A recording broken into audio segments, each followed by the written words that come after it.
Hi everyone, let's see what we are going to create today. The complete video of the creation of this thing is in my channel. If you want, you can get it, but I'm going to show you how to create it now.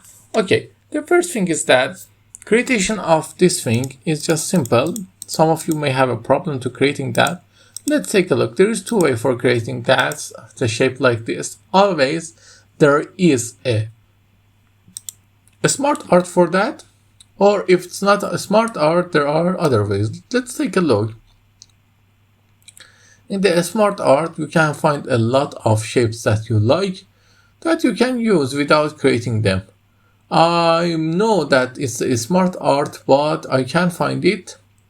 Okay, it's not a problem. You can find it either. So let's see if we know a smart art, but we can find it, how we can, and we are going to create it. This is the shape.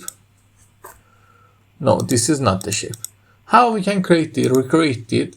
It's really easy. We insert here. We insert a circle by shift and another circle by holding shift. Reduce its size.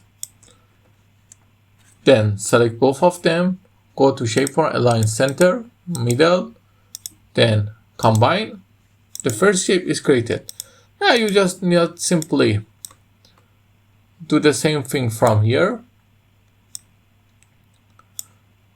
but don't forget to align the center and middle. Then create another one and rotate it. Okay, we are going to fix it another time, but this is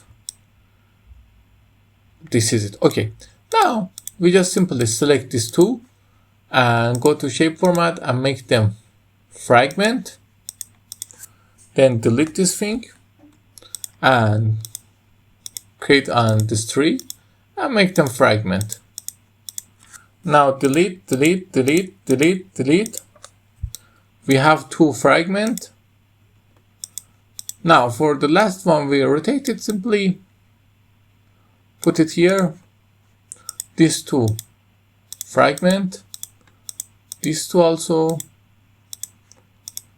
fragment. No, I said, oh, sorry, bring it here, fragment. Now delete this, we have the shape. Now you need to recolor it to get to something like this. And for that, this is just a line that I inserted from here. See, nothing special. This is a circle. This is an icon. You'll find it here. I'm not connected to net by now. And this is just a text box. You create 4 of them here. And after that, you insert and bring them one by one to and set the transition of your slide to morph. Let's take a look another time. It's really easy and satisfying. I hope you understand well. If you need anything, just ask me. Have a nice time.